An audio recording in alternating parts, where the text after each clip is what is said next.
ابھی وہ کچھ بات کرتے کہ ہادی اپنی گن لیے اندر داخل ہوا۔ آج میں اسے جان سے مار ڈالوں گا، ہادی غصے سے چلایا۔ اس سے پہلے کہ گن سے گولی چل، میر حیدر نے میر ہادی کے ہاتھ سے گن لیتے ہوئے ایک زوردار تھپڑ اس کے چہرے پہ جڑ دیا۔ پاگل ہو گئے ہو تم، کیا کر رہے تھے؟ بھائی ہے وہ تمہارا اور تم گولی چلانے لگے تھے اپنے بھائی کے اوپر۔ میر حیدر نے غصے سے میر ہادی کو ڈانٹا۔ اگر آپ جان جائیں نا کہ آپ کا یہ لاڈلا کیا کر رہا تھا تو مجھ سے پہلے آپ اسے جان سے مار ڈالیں گے، ہادی پوری آواز سے للکارا۔ کیا کیا ہے اسی نے؟ بتاؤ مجھے، وہ بھی اسی کے لہجے میں بولے۔ ہادی نے ایک نظر صوفی پہ اور دوسری نظر ایزی پہ ڈالی۔ بہت بہت مان اور دعویٰ ہے نا آپ کو اپنی اولاد پر، تو یہ جو کھڑی ہوئی ہے آپ کی بیٹی آپ کے لاڈلے کے سینے سے لگی ہوئی تھی۔ ہادی کی بات پہ سب کے چہروں کے رنگ اڑے۔ ایزی نے سختی سے اپنی مٹھیاں بھینچی، جبکہ صوفی کا دل چاہا زمین پھٹے اور وہ اس میں سما جائے۔ یہ سب کیا کہہ رہا ہے ہادی؟ ضرور تمہیں کوئی غلط فہمی ہوئی ہے۔ ہادی، ایزی اور صوفی کبھی نہیں ایسا کر سکتے۔ میرا دل نہیں مان رہا، حیدر صاحب نے ٹوٹے پھوٹے لفظوں میں کہا۔ یہی سچ ہے، میں نے اپنی آنکھوں سے دیکھا ہے بابا، اور اب گن مجھے واپس کر دیں۔ میں ان دونوں کو جان سے مار کر اس قصے کو آج ختم ہی کر دینا چاہتا ہوں۔ میر ہادی انتہائی غصے سے بولا اور اپنے باپ کے ہاتھ سے گن چھیننی چاہی، جو خوش قسمتی سے اس کے ہاتھ میں لگ گئی، اور اس نے میر اذلان کا نشانہ لیا۔ اس سے پہلے کہ وہ گولی چلاتا، میر اذلان کے سامنے ایک دم سے سعدیہ بیگم آن کھڑی ہوئی۔ میر ہادی کے ہاتھ اسی لمحے کام کے۔ وہ اپنی ماں جیسی بڑی امی پہ گولی نہیں چلا سکتا تھا۔ چلاؤ گولی، رک کیوں گے؟ تمہیں لگتا ہے کہ میرا بیٹا غلط ہے تو اس سے پہلے مجھے مار ڈالو، کیونکہ اپنے بیٹے کی تربیت میں پھر کمی میری ہی وجہ سے رہی ہوگی، جو میں اس کی تربیت نہیں کر سکی۔ سعدیہ بیگم روتے ہوئے بولی۔ ماما یہ آپ کیا کہہ رہی ہیں؟ اسی بے بسی سے بولا۔ ہاں صحیح کہہ رہی ہوں میر اذلان، میری ہی تربیت میں کوئی کمی رہ گئی تھی جو آج یہ دن دیکھنا پڑا۔ اگر تمہیں صوفی پسند تھی تو ایک بار ہم سے کہہ کر تو دیکھتے، آپ دونوں کی شادی ہم سب گھر والے بھی خوشی سے کروا دیتے۔ لیکن یہ سب کیا ہے؟ ایسے وہ تو بچی ہے لیکن تم تو سمجھدار تھے، تمہیں سمجھنا چاہیے اذلان۔ اذلان نے اپنی ماں کو حیرت سے دیکھا، مطلب وہ بھی یہی سمجھ رہی تھی جو ہادی ان کو بتا رہا تھا۔ جب انہوں نے یقین کر لیا تھا تو پھر وہ خاموش ہو گیا۔ ایک مان بھری نگاہ اذلان نے اپنے باپ پر ڈالی۔ بابا، کیا آپ کو بھی یہی لگتا ہے کہ میر ہادی جو کہہ رہا ہے وہ سچ ہے؟ کیا آپ بھی صرف اسی پر یقین کرتے ہیں؟ بیٹا، میرے لیے تم اور میر ہادی دونوں برابر ہو۔ میں ایک پل کو میر ہادی کی بات کو جھٹلا بھی دوں تو لیکن کیا یہ بات جھٹلا سکتے ہو کہ تم اس وقت صوفی کے کمرے میں کیا کر رہے تھے؟ میر علی کی بات پہ میر اذلان لب بھینچے بالکل خاموش ہو گیا۔ اب کہنے سننے کو کچھ بچا ہی نہیں تھا۔ ہاں، ایک صوفی تھی جو اس بات کی گواہی دے سکتی تھی کہ جس طرح وہ اس بات کو جھٹلا رہا تھا، اسے امید تھی کہ صوفی بھی اس بات کو جھٹلائے گی۔ اس نے ایک نظر صوفی کی جانب دیکھا۔ بس صوفی میرے لیے عینی کی طرح ہے اور میں نے ہمیشہ اسے عینی کی طرح ہی ٹریٹ کیا ہے۔ آپ چاہیں تو بے شک صوفی سے پوچھ سکتے ہیں، جیسا آپ سوچ رہے ہیں ویسا کچھ نہیں۔ اگر میں یہاں موجود تھا تو اس کا یہ مطلب نہیں میرے اور صوفی کے بیچ میں کچھ تھا۔ وہ صرف مجھ سے ایک بات کر رہی تھی جس کا ہادی نے غلط مطلب نکالا ہے۔ میں نے غلط مطلب نکالا ہے کہ تم غلط کر رہے تھے میری بہن کے ساتھ۔ اگر یہ سب کچھ میں کرتا تمہاری بہن کے ساتھ تو تم کیا کرتے؟ میں تمہارے بہن کے کمرے میں جا کر اس کو سینے سے لگاؤں تو تم کیا کرو گے؟ ہادی! اذلان غصے سے چلایا اور سیدھا اس کی جانب بڑھتا اسے ایک زوردار مکہ مار گیا۔ بدلے میں ہادی نے بھی اس کے جبڑے پہ ایک مکہ مارا۔ دونوں میں ہاتھا پائی شروع ہو گئی۔ میر علی اور میر حیدر دونوں کو ایک دوسرے سے دور کرتے ہوئے پیچھے کی جانب دھکیلنے لگے۔ خبردار تم دونوں نے ایک دوسرے کے اوپر ہاتھ اٹھایا تو، ورنہ میرا مرا ہوا منہ دیکھو گے، میر علی نے غصے سے ہانپتے ہوئے کہا۔ وہ دونوں ہی شیر کی طرح ایک دوسرے کو جان سے مار دینے کے در پہ تھے۔ میری اتنی سی بات چپ گئی۔ میں نے تو اپنی آنکھوں سے دیکھا ہے، میرے دل پہ کیا بیت رہی ہے، سمجھ سکتے ہو؟ میر ہادی اتنی اونچی آواز میں چلایا کہ پاس کھڑی عینی کو اپنے کان بند کرنے پڑے۔ بابا جان، میں آپ سے صاف صاف کہہ رہا ہوں، اس مسئلے کو یہیں اسی وقت حل کر دیتے ہیں، نہیں تو یہ انسان میرے ہاتھوں قتل ہو جائے گا۔ میر ہادی خود پہ ضبط کرتے ہوئے چلایا۔ کیا حل نکالنا چاہتے ہو تم؟ تمہیں اس کا کیا حل لگ رہا ہے؟ اذلان بھی غصے سے اس کے مقابل ہوتا چلایا۔ میں حل نکال لوں گا، ابھی میں زندہ ہوں، جس دن مر گیا نا اس دن تم دونوں آپس میں لڑ کے اپنے مسئلے حل کر لینا۔ میر علی نے دونوں کو غصے سے ایک دوسرے سے دور رکھتے ہوئے کہا۔ میر حیدر میر ہادی کو وہاں سے لے کر باہر نکل گئے، جبکہ میر علی بھی اذلان کو لیے اپنے کمرے کی جانب بڑھے۔ عذرا بیگم اور سعدیہ بیگم اب صوفی کی جانب متوجہ ہیں، وہ مسلسل روئے جا رہی تھی بنا کسی سے ایک لفظ بھی کہے۔ صوفی، ہادی جو کہہ رہا تھا کیا وہ سچ ہے؟ عذرا بیگم نے اپنی بیٹی سے بہت مان بھرے لہجے میں پوچھا۔ ایک یہی وقت تھا جب صوفی کو اذلان مل سکتا تھا۔ پلاننگ تو اس نے بہت بڑی کی تھی، لیکن اس پلاننگ سے پہلے ہی اللہ تعالیٰ نے ایسا موقع فراہم کر دیا تھا کہ وہ اس موقع کا فائدہ اٹھانا چاہتی تھی۔ ان کے پوچھنے پہ اس نے سر جھکاتے اپنا گناہ تسلیم کر لیا۔ اسے ایک پل میں سعدیہ بیگم ٹھہسی گئیں۔ اینی نے آگے بڑھ کے انہیں سنبھالا۔ یہ کیا کیا اس نے؟ سعدیہ بیگم بھی پاس ہی بیٹھی تھی۔ سعدیہ بیگم نے ان کا ہاتھ دباتے انہیں حوصلہ دیا۔ بچی ہے نہ سمجھ ہے، ہم بڑے ہیں، پیار سے سمجھائیں گے تو سمجھ جائیں گے۔ سعدیہ کی بات پہ عذرا نے نفی میں سر ہلایا۔ کوئی کچھ نہیں سمجھے گا بھابی۔ آپ نے دیکھا ہے میر ہادی کتنا غصے میں تھا، اس کا بس نہیں چل رہا تھا کہ وہ… عذرا بیگم نے سعدیہ بیگم کی جانب دیکھتے آنسو پوچھتے ہوئے کہا۔ حیدر سمجھا رہے ہیں اسے، آپ فکر نہ کریں، سب ٹھیک ہو جائے گا۔ وہ خود پریشان تھی لیکن انہیں حوصلہ دے رہی تھی۔ کتنی دیر بعد جا کے میر حیدر اور میر علی باہر نکلے، جبکہ میر ہادی اور میر اذلان کمرے میں ہی رہے۔ دونوں بھائی آج پہلی بار ایک دوسرے سے شرمندگی محسوس کر رہے تھے۔ بھائی صاحب، جو کچھ ہوا آج وہ نہیں ہونا چاہیے تھا، میر حیدر نے میر علی کے پاس بیٹھتے ہوئے افسوس سے کہا۔ جو ہوا سو ہوا، ہمیں آگے سوچنا چاہیے حیدر، اور سب کچھ سوچ سمجھ کے مجھے یہی مناسب لگ رہا ہے کہ اذلان اور صوفی کا نکاح کر دیا جائے۔ میر علی کی بات پہ میر حیدر نے حیران نظروں سے انہیں دیکھا۔ ہادی نے گھر سے الگ ہونے کا کہا تھا، لیکن یہاں میر علی نے تو کوئی اور حل نکال لیا۔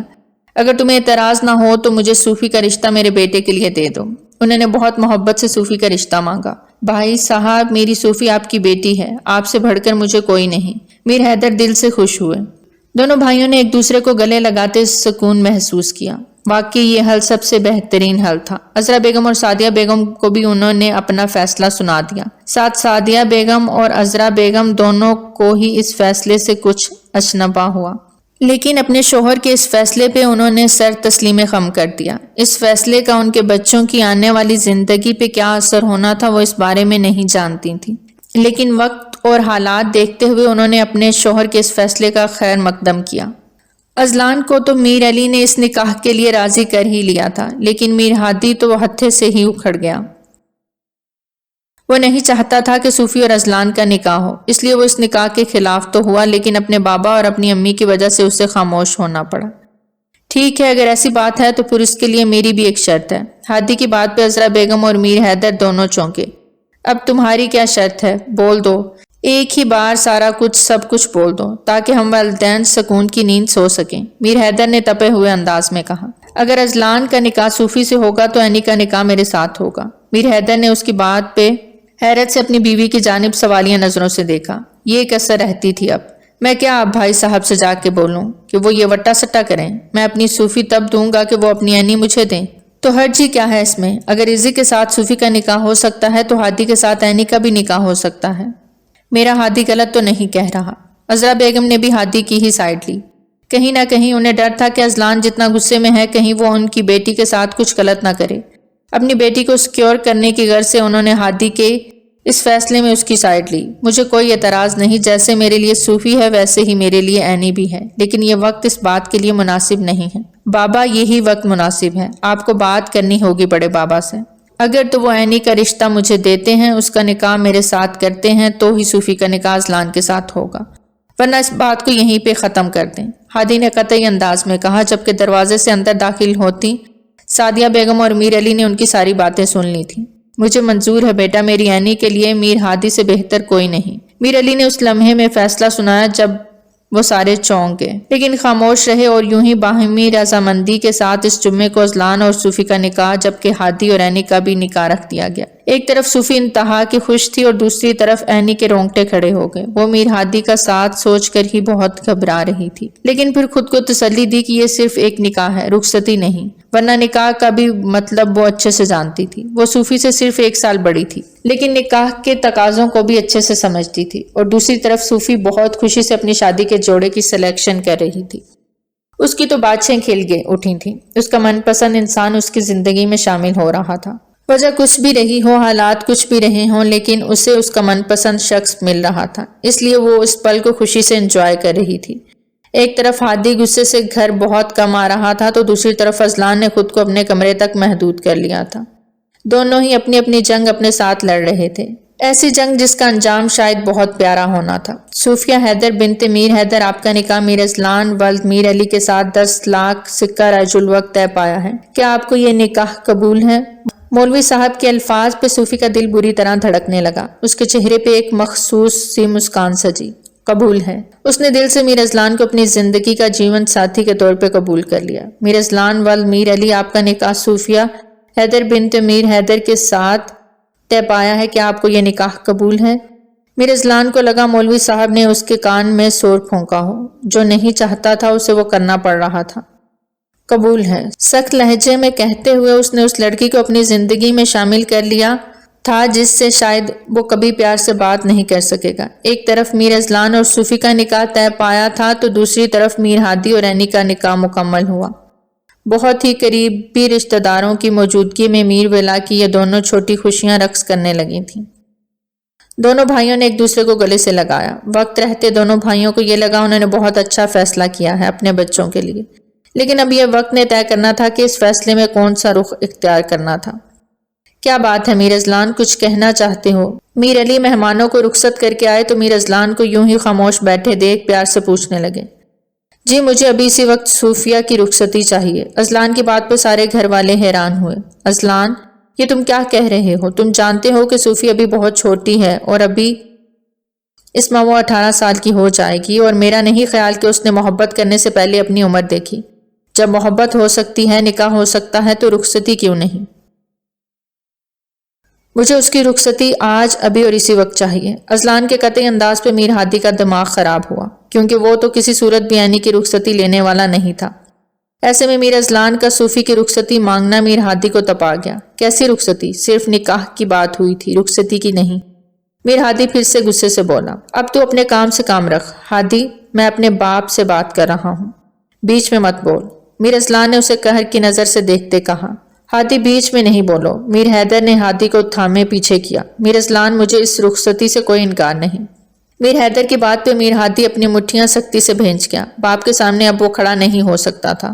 باپ نے فیصلہ کر لیا تھا تو وہ ایک بار جو فیصلہ کر لیتے تھے اس سے پیچھے نہیں ہٹتے تھے، اور یوں میر اذلان کے ساتھ صوفی کی رخصتی ہو گئی، جبکہ عینی دل ہی دل میں دعا گو تھی کہ ہادی ایسی کوئی شرط نہ رکھے، لیکن وہ بیچاری یہ نہیں جانتی تھی کہ ہادی پہلے بھی اس سے چڑھتا تھا اور اس سے نکاح اس نے اپنی بہن کے لیے کیا تھا، اس کو سیکیور کرنے کے لیے، حالانکہ وہ جانتا تھا کہ اس کی بہن بھی اتنی ہی قصوروار تھی جتنا اذلان، لیکن اسے صرف اسی بات کا دکھ تھا کہ وہ صرف 17 سال کی تھی۔ اگر اس سے کوئی خطا ہو گئی تھی یا کچھ بھی ایسی بات تھی تو میر اذلان بڑا تھا، اس کو چاہیے تھا کہ صوفی کو سمجھاتا، نہ کہ اس کی بات میں اس کا ساتھ دیتا۔ اسے صوفی سے زیادہ اذلان پہ غصہ تھا۔ اس وقت وہ اپنے جم روم میں پنچنگ بیگ پہ ایک کے بعد دیگرے مکے برساتا اپنے اندر کے اشتعال کو کنٹرول کرنے کی ناکام کوشش کر رہا تھا، جو آج کی تاریخ میں تو ناممکن ہی لگ رہی تھی۔ میر اذلان جیسے ہی کمرے میں داخل ہوا، حجرہ عروسی میں وہ چھوئی موئی انداز میں بیٹھی دل ہتھیلی پہ لیے اذلان کا انتظار کر رہی تھی۔ اس کے روم میں آنے پہ ذرا سا سر اٹھاتے اسے دیکھا۔ کتنی گہری چمک تھی اس کی آنکھوں میں۔ ایک پل کو اذلان جو غصیلے ارادے سے کمرے میں آیا تھا وہیں کھڑا رہ گیا۔ صوفی نے شرما کے سر واپس جھکا لیا۔ اس کا یہ شرمانا اذلان کو تو آگ ہی لگا گیا۔ آگے بڑھتے جھٹکے سے اسے بستر سے اٹھاتے دیوار کے ساتھ لگایا۔ اس اچانک افتاد پہ صوفی بوکھلائی ہوئی سیدھا اس کے کندھے سے جا لگی۔ وہ نہ صرف عمر میں اس سے چھوٹی تھی بلکہ قد میں بھی اس کے کندھے تک ہی آتی تھی۔ اس کے یوں اپنی طرف جھٹکا دینے پہ اس نے سراسیمگی کی حالت میں اذلان کو دیکھا۔ بہت شوق تھا نا تمہیں شادی کرنے کا؟ آج جب اپنے اور تمہارے بیچ کے سارے پردے گراؤں گا تو تب تمہیں احساس ہوگا شادی کیا ہے۔ اذلان نے غصے سے اس کا دوپٹہ کھینچتے ہوئے دور اچھالا جو اس کے بالوں کے ساتھ سیٹ ہوا تھا۔ اذلان کے زور سے کھینچنے پہ اس کے بالوں کی جڑوں میں ٹیسیں سی اٹھی تھی۔ وہ درد سے کراہی، لیکن اذلان آج لحاظ کے موڈ میں نہ تھا۔ اس کے بالوں کو اپنے ہاتھ کی سخت مٹھی میں دبوچا کہ اگلے ہی پل صوفی کی چیخ بلند ہوئی، اپنا والیوم آہستہ رکھو ورنہ 1 سیکنڈ لگاؤں گا تمہارا منہ توڑنے میں۔ وہ اس کا جبڑا سختی سے دبوچ گیا۔ صوفی کا دل دھک سے رہ گیا۔ کیا وہ اس سے اب بدلہ لے گا؟ صوفی کا دل ایک اسی بات پہ آ کے اٹک گیا۔ وہ خود کو زبردستی چھڑاتی پیچھے ہٹی۔ آپ ہمیں ماریں گے؟ وہ بلک بلک کے روتے ہوئے بولی۔ بالکل نہیں۔ مار کیوں؟ تمہیں تو پیار چاہیے تھا نا، تو وہ پیار کرنے کے لیے رخصتی لی ہے تمہاری، تاکہ تمہیں مزید دوری کا غم نہ سہنا پڑے۔ وہ ایک ایک قدم اس کی جانب بڑھتا اسے ڈرا گیا تھا۔ کیا کہا تھا تم نے ماما سے؟ وہ اسے ایک جھٹکے سے خود سے قریب کرتا سرد لہجے میں گرایا۔ کچھ نہیں۔ وہ اس کے سامنے ہکلا بھی جاتی لیکن بات کا جواب ضرور دیتی تھی۔ جھوٹ مت بولنا صوفی، ورنہ تمہاری جان لے لوں گا ابھی۔ وہ اس کا جبڑا پھر سے دبوچ گیا۔ صوفی کا سفید چہرہ اس وقت انتہائی لال پڑ چکا تھا، منہ میں درد بھی ہونے لگا۔ سچی کچھ نہیں کہا تھا ہم نے، وہ روتے ہوئے ہچکیوں سے بولی۔ اذلان نے اسے بستر پہ دھکا دیا۔ وہ بستر پہ گرتے بہت بری طرح اپنے ہی لہنگے میں الجھتی بیڈ گراؤنڈ سے جا ٹکرائی تھی۔ اس کی ناک کی ہڈی بیڈ گراؤنڈ سے جا لگی۔ وہ ناک پکڑ کے سیدھی ہوئی تو اس کا پورا چہرہ خون سے بھرنے لگا تھا۔ اس کے ناک سے نکلتا خون دیکھ اذلان حواس باختہ ہوا۔ وہ ناک پہ ہاتھ رکھے اپنی ناک سے نکلتے خون کو حیرت سے دیکھتی رو پڑی۔ اذلان نے فوراً سے بیشتر دراز سے فرسٹ ایڈ باکس نکالتے اس کی ناک کے آگے کاٹن رکھا تاکہ اس کا خون رک جائے۔ اذلان کو خود پہ شدید غصہ آنے لگا۔ وہ جانتا بھی تھا اس کی ناک کا شروع سے ہی مسئلہ تھا۔ ناک کے اندر ایک ہڈی فالتو تھی۔ ڈاکٹر نے اس کا آپریشن بتایا تھا لیکن صوفی لاڈلی ٹھہری جسے انجیکشن دیکھ کے بے ہوشی طاری ہو جاتی تھی۔ وہ آپریشن کیا کرواتی؟ اس صورتحال میں سب گھر والے اس کو ایکسٹرا کیئر دیا کرتے تھے جس سے وہ مزید خود سر ہو گئی تھی کہ آج یہ دن دیکھنا پڑ رہا تھا۔ صوفی بیڈ گراؤنڈ سے سر اونچا کر لو فوراً جلدی، وہ اس کا خون دیکھتا گھبرائے انداز میں بولا۔ صوفی اپنے آنسو پوچھتے بیڈ گراؤنڈ کے ساتھ ٹیک لگا کے بیٹھتی اپنا چہرہ اوپر کی جانب کر گئی۔ کچھ دیر لگی تھی، اس کا خون رک گیا تھا۔ اذلان نے گہرا سانس بھرتے بیڈ گراؤنڈ کے ساتھ ٹیک لگاتے اس گول مٹول حسینہ کو دیکھنے لگا جو ابھی بھی آنکھیں میچے گہرے سانس بھر رہی تھی بنا دوپٹے کے۔ وہ آج اسے پہلی بار دیکھ رہا تھا۔ وہ تھی تو 17 سال کی لیکن دکھنے میں وہ 20 سے اوپر کی لگتی تھی۔ اس کا بھرا بھرا جسم دیکھتے اذلان کے حلق میں کانٹے سے چبھے۔ فوراً نظروں کا زاویہ بدلا اور اپنی جگہ سے اٹھ کھڑا ہوا۔ وہ اس کے حسن کے زیر اثر نہیں آ سکتا تھا۔ اس کا یوں اٹھ کر جانا صوفی کو بری طرح کھٹکا۔ آنکھوں میں آنسو بہہ رہے تھے۔ اسی ہمیں معاف کر دیں، ہمیں آپ بہت اچھے لگتے ہیں، صرف اس لیے تم جانتی ہو صوفی، تمہاری ایک ذرا سی حرکت نے ہم دونوں کے کردار کو مشکوک بنا دیا ہے۔ جب ماما نے تم سے پوچھا تھا تو تمہیں چاہیے تھا کہ تم سچ سچ بتا دیتی، لیکن تم نے غلط بیانی سے کام لیا۔ اذلان نے سوچتے ہوئے سر جھٹکا۔ پلیز ہمیں معاف کر دیں، وہ اٹھتے ہوئے اس کے مقابل آتے بولی۔ معافی کی گنجائش نہیں ہے صوفی، شاید تم نے یہ سب نہ کیا ہوتا۔ ایزی آئی ایم سوری، صوفی نے اس کا ہاتھ تھامے بہت مان بھرے لہجے میں کہا۔ اذلان نے فوراً اپنا ہاتھ اس سے چھڑا لیا۔ تم نے جس وجہ سے مجھ سے شادی کی ہے وہ وجہ کبھی پوری نہیں ہوگی صوفی، میں تمہارا کبھی نہیں بنوں گا۔ تم ترسو گی میری قربت کو، میری محبت کو، لیکن نہیں، تمہیں میں اپنے قربت کا مان کبھی نہیں بخشوں گا۔ تمہارے بھائی کو لگتا ہے تم سے شادی کر کے میں تم پہ ظلم و ستم کروں گا، تمہارے ساتھ زبردستی اپنا ریلیشن شروع کروں گا، تمہیں تکلیف دوں گا تاکہ وہ میری بہن کو تکلیف دے سکے، تو میں ایسا ہرگز نہیں کروں گا، بتا دینا اپنے بھائی کو۔ اذلان نے مجھے چھوا بھی نہیں۔ اذلان کی باتوں پہ صوفی کا دل چاہا کہ وہ اپنے آپ کو نوچے اور اپنے آپ کو مار ڈالے۔ اتنی اذیت اسے آج سے پہلے کبھی نہیں ہوئی تھی جتنی آج اذلان کی باتیں سن کے ہو رہی تھی۔ اذلان اپنی بات کرتے ہوئے باتھ روم میں بند ہو گیا جبکہ صوفی وہیں بستر پہ بیٹھی اپنی قسمت پہ آنسو بہانے لگی۔ وہ قسمت جو اس نے خود بنائی تھی، اپنے نصیب سے لڑ کے شاید اس دن کو اپنے نصیب میں لکھا تھا، اس کا طریقہ کار غلط تھا۔ وہ جانتی بھی تھی لیکن اس کے باوجود اپنے دل کو نہیں سمجھا پا رہی تھی جو اب بھی اذلان کا دیوانہ تھا۔ ہادی جم روم سے باہر نکلا تو پورے گھر میں ایک ہو کا عالم تھا، ہر طرف خاموشی چھائی ہوئی تھی۔ اس کے اندر ایک ابال تھا، ایک آگ لگی ہوئی تھی اس کے اندر، اور جب تک وہ ٹھنڈی نہیں ہوتی اس کو سکون نہیں آنا تھا۔ اس کی بہن کو اذلان نے کتنی آسانی سے ٹریپ کیا اور اسے نکاح کر کے اس کو رخصت کروا کے اپنے کمرے میں لے گیا۔ یہ بات کسی صورت بھی ہضم نہیں کر پا رہا تھا۔ اس کا بس نہیں چل رہا تھا کہ میرا اذلان کو جان سے مار ڈالے، لیکن اس کو مارنے کا ایک طریقہ اور بھی تھا، وہ تھی اس کی بہن اینی۔ کچھ سوچتے ہوئے وہ اینی کے کمرے کی جانب بڑھا۔ خوش قسمتی سے دروازے کو لاک نہیں لگا ہوا تھا۔ وہ آرام سے اندر داخل ہوا، دروازہ لاک کر لیا۔ نیم روشنی میں اس کی نظر سامنے بستر پہ سوئی ہوئی اینی پہ جا ٹھہری۔ ہادی کے تو تن بدن میں آگ لگ گئی۔ کہاں تو اذلان اس کی بہن کو تکلیف دے رہا ہوگا اور کہاں یہ کتنی آرام اور سکون سے سو رہی تھی۔ برداشت کہاں تھی ہادی کو۔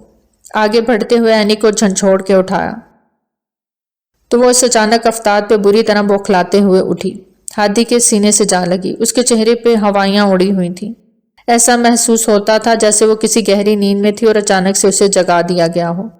ابھی تو ایسا ہی تھا، ہادی نے یہی تو اس کے ساتھ کرنا چاہا تھا۔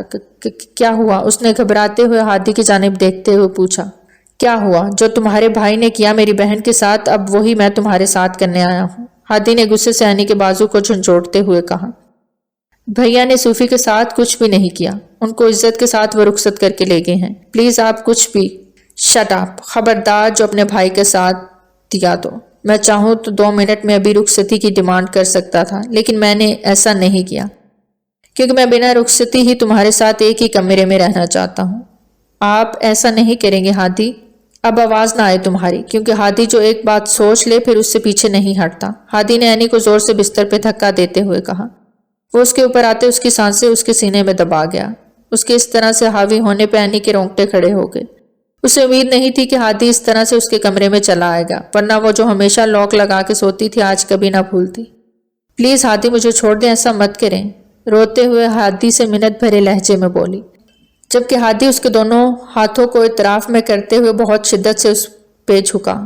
وہ بری طرح پینک ہوتی اپنے ہاتھ پیر چلانے لگی، لیکن ہادی نے اسے مکمل طور پہ اپنے قابو میں کر لیا۔ اینی ادھر دیکھو میری طرف۔ اینی جو روتے ہوئے سانس بھر رہی تھی ہادی کی جانب دیکھنے لگی۔ اگر ایسے پینک ہوگی تو میں شاید اور برا حال کروں گا۔ خاموشی سے اپنے آپ کو میرے حوالے کر دو تو شاید تمہیں تکلیف کم ہو، ہادی نے سرد لہجے میں اس کے کان میں سرگوشی کرتے ہوئے کہا۔ اس کی بات بھی اینی کی ریڑھ کی ہڈی میں سنسنی سی دوڑ گئی۔ دل پسلیاں توڑ کے باہر نکلنے کو بےتاب تھا۔ دھیرے سے اس کے لبوں سے اپنے ہونٹوں کو مس کرتا وہ اس کو اب دل و جان سے محسوس کر رہا تھا۔ وہ کمسن حسینہ بھلے اس کی من منشا کے مطابق نہیں تھی، لیکن تھی تو اس کے نکاح میں۔ یوں تو وہ یہاں اس کو صرف ڈرانے آیا تھا، لیکن نہ جانے کیوں ہادی کو اس کے قریب جا کر اپنا غصہ ٹھنڈا ہوتا محسوس ہوا۔ اینی چاہ کر بھی خود کو اس کے شکنجے سے نہیں نکال پا رہی تھی، کیونکہ وہ نہیں جانتی تھی کہ ہادی کی بات کو اگنور کرے، کیونکہ اس صورتحال میں خود کو تکلیف پہنچانا تھا اور وہ ایسا نہیں کر سکتی تھی، اس لیے خاموشی سے ہادی کو وہ سب کرنے دے رہی تھی جو وہ کرنا چاہتا تھا۔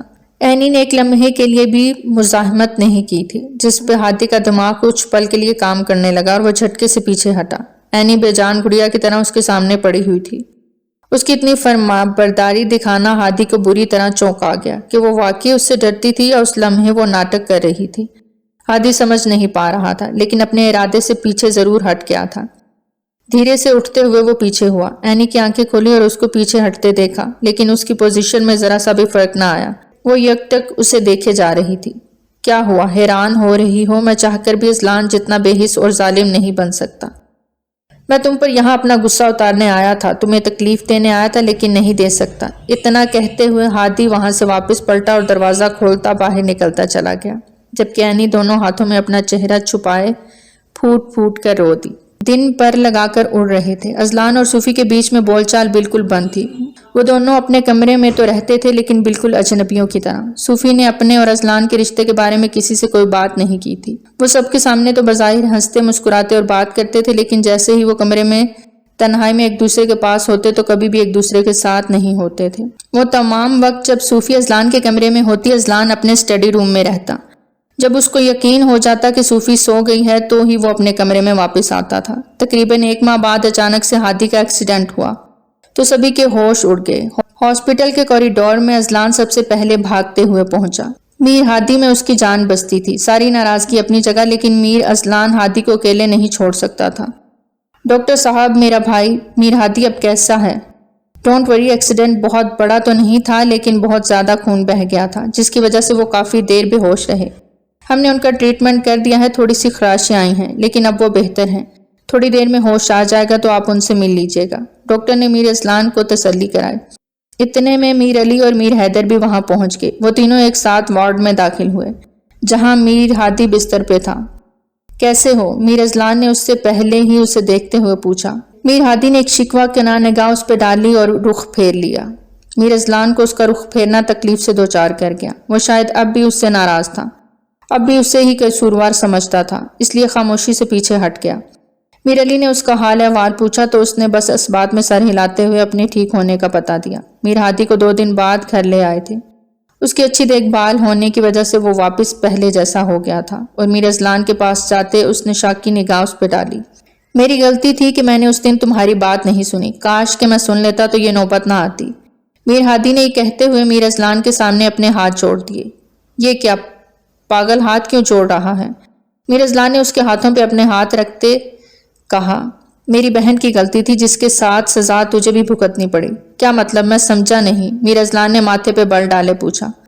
صوفی نے مجھے سب بتا دیا اس دن جو کچھ بھی ہوا، لیکن میں پھر تجھ سے اتنا کہوں گا، میری بہن تجھ سے بہت پیار کرتی ہے، پاگل دیوانی ہے تیری، اسے معاف کر دے اور اپنی زندگی اچھے طریقے سے شروع کر، ہادی نے دکھی لہجے میں کہا، جبکہ میر اذلان نے آگے بڑھ کر اسے گلے سے لگا لیا۔ میرے لیے تم عینی صوفی میری جان ہو، میری زندگی ہو۔ مانا کہ میں ناراض تھا، لیکن اس قدر نہیں کہ راضی نہ ہوں۔ اس کو بے فکر کرتا، اس کی تسلی کرائے، اور جیسے وہ اپنے روم میں آیا، صوفی اس کو دیکھتے ہوئے اپنی جگہ سے اٹھ کھڑی ہوئی۔ اسے لگا اذلان آج بھی اسٹڈی روم میں جائے گا، لیکن ایسا نہ ہوا۔ وہ اس کے قریب آتے ہوئے اسے اپنے سینے سے لگا گیا۔ صوفی یکدم حیران ہوئی، یہ اچانک کایا کیسے پلٹ گئی؟ حیران نظروں سے اسے دیکھتی پوچھنے لگی، جب تم میری دیوانی ہو کتنی، تو کیا میرا دل تمہارا دیوانہ نہیں ہو سکتا؟ وہ اذلان کی بات میں مسکرا کے اسے دیکھنے لگی۔ آخر اس کی دعائیں رنگ لائی تھیں۔ اذلان نے جھٹکے سے اسے قریب کرتے ہوئے مسکرا کے اس کی جانب دیکھا۔ وہیں دوسری طرف ہادی نے بھی عینی سے اپنے کیے کی معافی مانگتے ہوئے اسے اپنا لیا تھا۔ جب غلط فہمی کے بادل چھٹتے ہیں تو ہر منظر صاف دکھائی دیتا ہے۔ وقت رہتے انہیں اپنی غلطی کا احساس ہو گیا تھا اور اپنے تھے، اس لیے اپنوں نے ایک دوسرے کو تھام لیا اور معاف کر دیا۔ تو پیارے ریڈرز، کیسی لگی آپ کو ہماری آج کی کہانی؟ کمنٹ سیکشن میں اپنی قیمتی رائے کا اظہار ضرور کریں۔ بہت جلد ملتے ہیں ایک نئی کہانی کے ساتھ۔ ٹل دین ٹیک کیئر۔ اللہ حافظ۔